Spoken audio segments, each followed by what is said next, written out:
Hola, buenas tardes, profe. Somos Ronald y Javier. Somos de la UG de Puibery. Bueno, estamos tratando de hacer el trabajito que se nos pidió, Ronald. Acá atrás tenemos un resumen de todo del tema 2 que elegimos, pero bueno, como usted pidió un recurso TIC, también estamos con esta aplicación que elegimos de Padlet. Elegimos el tema 2 y dividimos la temática en 4 columnas, como puede ver, y bueno, vamos a ir explicando cada tema, cada temática a través de las columnas bien dinámicas. Las columnas y un resumen que se hizo del tema. Vamos a empezar a hablar sobre Thomas Kuhn. Para Thomas Kuhn, la ciencia es acumular conocimiento, no es acumular conocimiento simplemente, sino que en el proceso de desarrollo acumulativo, un viejo paradigma es sustituido por otro, distinto.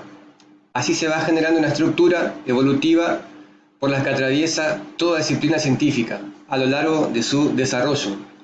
Y a pesar de que no hay reglas metodológicas universales que prueben que una teoría es mejor que otra, Kuhn genera una estructura con diversas etapas. En este proceso, los científicos corren riesgos dentro de un juego de dudas, alternativas, búsquedas, opiniones, teorías, experimentos, argumentos y consensos. Bueno, como puede ver, profe, en la primera columna está explicada las etapas que voy a mencionar ahora. Kuhn se menciona a que la ciencia es revolucionaria justamente porque transcurren en 3 etapas. Una es la preparadigmática o precientífica, en la cual las escuelas con diferentes teorías compiten por dominar un campo de investigación.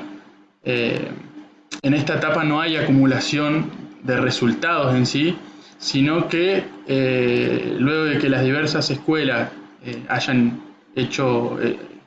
dado a entender sus teorías, ponen en común, unifican un mismo marco y consensuan este marco y se genera el paradigma.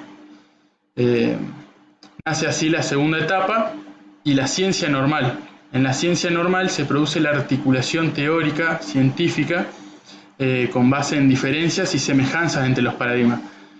Acá surgen cuestiones nuevas, problemas, enigmas, que por ahí con el paradigma vigente no se pueden resolver.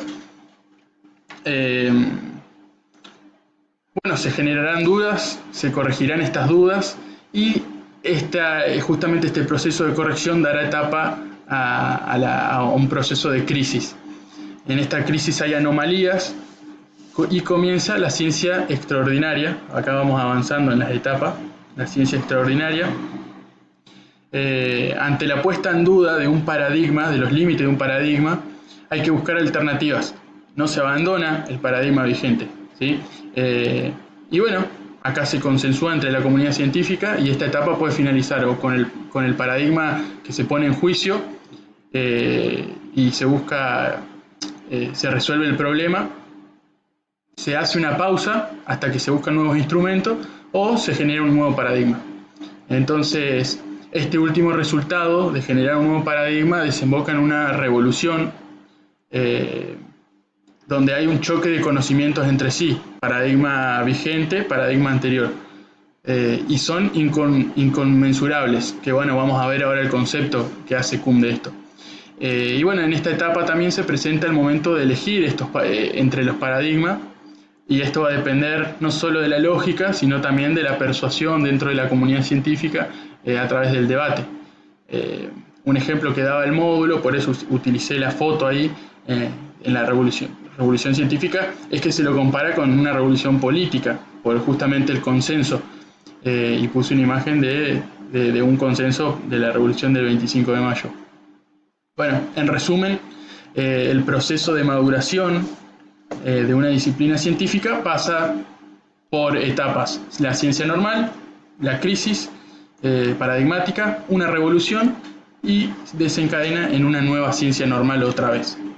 Entonces, como conclusión, paradigma sería la realización científica aceptada por la comunidad científica que compone modelos de problemas y también modelos de soluciones. Las funciones concretar soluciones a problemas o contribuir con presuposiciones. ¿Sí? Bien, esto lo vemos en la segunda columna, ahí sobre el paradigma. Kuhn también hace esta definición de lo que es inconmensurabilidad. Acá. Inconmensurabilidad en la transición revolucionaria entre paradigmas, ¿sí? Hay diferencias. La inconmensurabilidad, tanto en el aspecto cognitivo como en el metodológico. La traducción semántica es: dos teorías son tanto el aspecto cognitivo como el metodológico. La traducción semántica... ahí volví, sí. Son inconmensurables cuando están articuladas en lenguajes que no son completamente traducibles entre sí. Claro, en esa transición revolucionaria entre el paradigma, la inconmensurabilidad es sinónimo de son diferentes completamente entre ambos paradigmas, no son articulables entre sí. Y bueno, justamente la tercera columna es lo cual Kuhn hace menciones sobre la racionalidad que uno tiene que mantener dentro de esta revolución con aspectos como estos, la inconmensurabilidad, como uno es racional científicamente. Entonces, la racionalidad, este concepto se puede resumir en el hecho de que el protagonista de la ciencia no es el individuo sino la comunidad, y que la elección de teorías es un proceso, el cual comienza con un desacuerdo y termina con un nuevo acuerdo, ¿sí? Este proceso está guiado por la heurística, es decir, valores para reconocer lo racional. Tal cual, la función heurística justamente son los valores científicos que, como vamos a ver en la cuarta columna sobre Paul, es puesta en duda por él, digamos, los valores científicos. Paul Feyerabend dice que todas las metodologías tienen sus limitaciones y la única regla que queda es la de que todo vale. ¿Sí? Paul contra el método dice: ¿existe el método científico? No.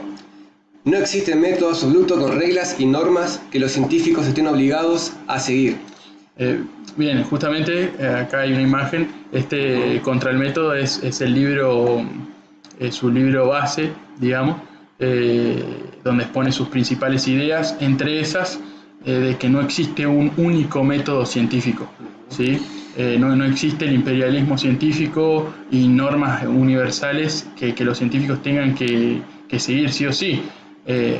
Justamente este hecho desencadenará en lo que es el anarquismo dentro de sus ideas, y bueno, luego se desencadena en el anarquismo epistemológico.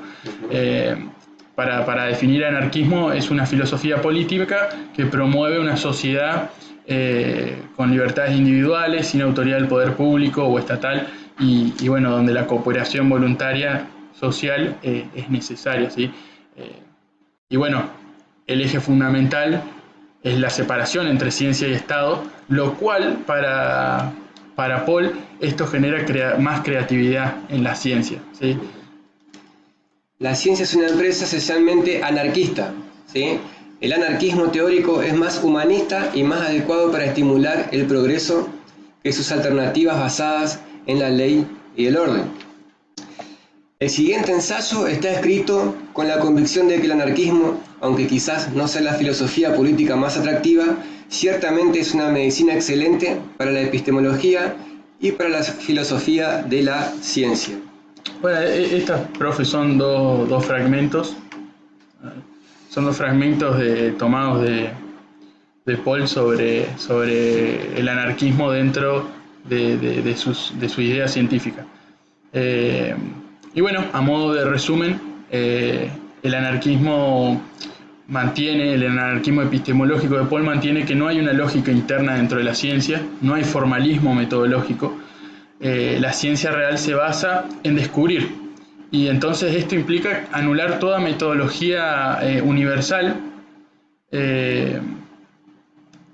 pero no en el sentido de que no haya metodología, sino de que hayan muchos métodos con el propósito de dar libertad al descubrimiento.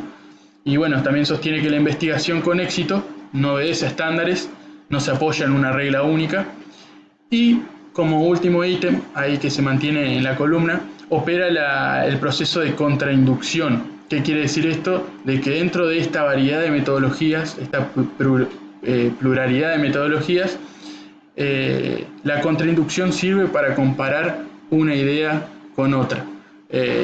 No olvidando que Paul también mantiene el concepto de la inconmensurabilidad, es decir, se pueden comparar las ideas una con otras, pero igualmente hay ideas que son completamente diferentes e inconmensurables. Así que bueno, profe, este es un resumen de las ideas que pidió en el requisito, de forma didáctica, con puntos principales al momento de tener una exposición.